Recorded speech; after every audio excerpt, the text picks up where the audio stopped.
सरिता के पति Ramesh private company में नौकरी करते थे। वह अपने किसी न किसी अफसर को दावत पर बुलाते रहते और उनकी जी तोड़ कोशिश रहती थी कि उन्हें खुश रखे ताकि उनका प्रमोशन हो सके।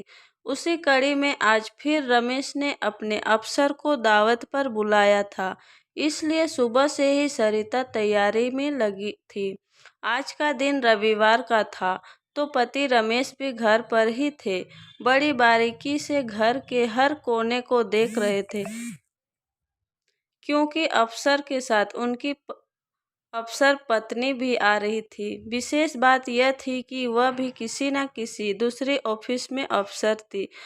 बारीकी से घर के कोने को देखते हुए जैसे ही उनकी नज़र स्टोर के कोने में पड़े, अस्त व्यस्त सामान पर पड़ी, जोर से आवाज़ लगाई, सरिता सरिता। किचन से पसीना पोंछती हुई सरिता आई तो बरस पड़े। देखो सरिता, सामान कैसे अस्त व्यस्त पड़ा है। उन्हें अपना घर दिखाऊंगा तो कितना बुरा लगेगा। ना जाने तुम सारा दिन क्या करती हो। और हाँ, माँ के पलंग के पास उनकी दवाइयाँ और सामान भी बेतरतीब पड़ा है, उसे भी देख लेना, सरिता ने कहा। किचन का काम कर देखती हूँ। वैसे माँ की दवाइयाँ तो उनके पास ही रहेंगी, उन्हें बार बार चाहिए होती हैं। रमेश ने फिर रोब झाड़ा। लेकिन उन्हें ढंग से रखो और माँ को भी बता देना, आज अफसर के साथ उनकी बीबी भी आएगी, वह भी अफसर हैं। सरिता रमेश की बात सुन वापस किचन में चली गई तो पीछे पीछे रमेश जी पहुंच गए और बोले, सुनो, माँ कह रही थी कि तुम दाल की पकौड़ी बहुत अच्छी बनाती हो, तो साथ में ज़रा वह भी बना देना, वैरायटी हो जाएगी। सरिता सोच रही थी कि वैसे ही रमेश जी ने मीनू अच्छा खासा तैयार कर दे रखा था, अब पकौड़े। लेकिन रमेश जी की फरमाइश को दरकिनार करना उनकी आदत में नहीं था, तो जल्दी से दाल भिगो दी। तभी उनकी बेटी मोनू किचन में आई, बोली, वाह मम्मी, आज फिर पापा के अफसर की दावत। अपनी तो मौज हो गई। आप तरह तरह की वैरायटी बनाओगी। चलो मैं भी थोड़ी हेल्प कर देती हूँ। दोनों तैयारी में लग गई। शाम 6 बजे तक घर और खाना तैयार था। अब अफसर और उनकी बीबी का इंतजार था। रमेश जी सफ़ेद कुर्ता पैजामा पहने तैयार थे। तभी उनकी नज़र सरिता पर पड़ी। बोले, ढंग की साड़ी पहन लो, काम वाली बाई नजर आ रही हो। सरिता का मन ये बात सुनकर कुंद हो गया, क्योंकि सरिता ने अपने मन से साड़ी अच्छी ही पहनी थी और वह प्रेस भी थी, लेकिन चलो दूसरी पहन ली। ये बात सुन माँ बीच में ही बोल पड़ी, मुझे तो बहू ने सुबह से अच्छी साड़ी पहना दी। वैसे मेरी सभी साड़ियाँ सफ़ेद है। चिंता न कर बेटा, इस बार तेरी उन्नति जरूर होगी। सरिता ने खाना भी मेहनत से बनाया है। तभी बाहर गाड़ी के हॉर्न की आवाज़ आई और रमेश जी मेन गेट पर पहुंच अपने अफसर का स्वागत करने को खड़े हो गए। पीछे पीछे सरिता भी मुस्कुराती हुई अभिवादन के लिए पहुंच गई। साहब के साथ उनकी पत्नी, जो बहुत ही सादगी भरी अधेड़ महिला थी और सौम्य और सुंदर लग रही थी, उन्हें पहले बैठक में बैठाया। हर चीज़ करीने से सजी थी।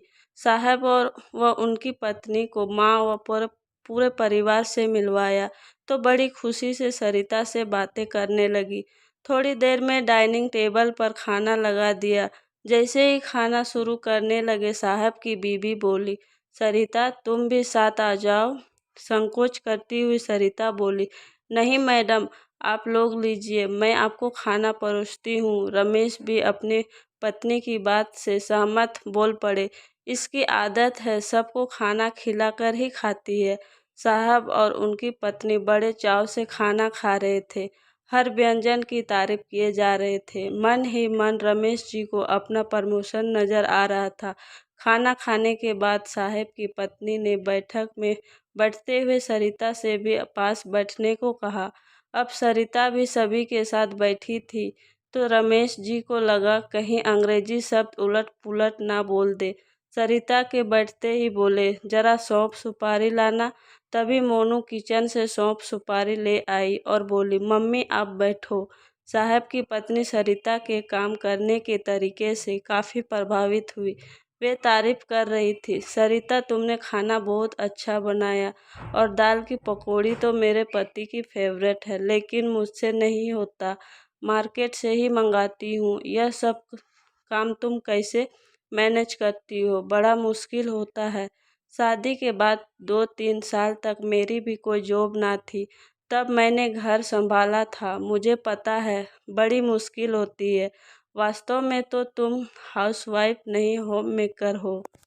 इतनी खूबसूरती से सजाया है, हर कोना तुम्हारे घर के प्रति समर्पण को दर्शाता है। तभी रमेश जी के अफसर बोल पड़े, अरे भाई रमेश, बीबी हो तो ऐसी, अपनी बीबी से ही सीख लो। अपने ऑफिस की टेबल तक मैनेज नहीं कर पाते हो तुम, इन्होंने पूरा घर मैनेज कर रखा है।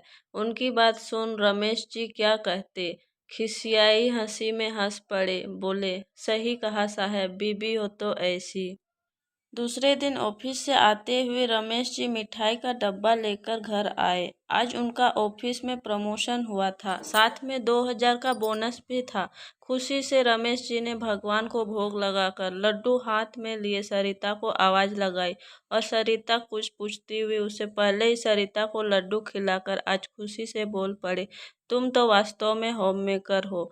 साहब की बीबी सही कहती थी और साहब ने भी सही कहा, बीबी हो तो ऐसी। आज रमेश जी के मन से बात निकली थी, जिसे सुन सरिता माँ व मनु एक दूसरे को खुशी से देख रहे थे। आज वर्षों बाद अफसरों को दी गई दावतों की मेहनत सफल हो गई थी। कहानी अच्छी लगी हो तो लाइक और सब्सक्राइब करें। धन्यवाद।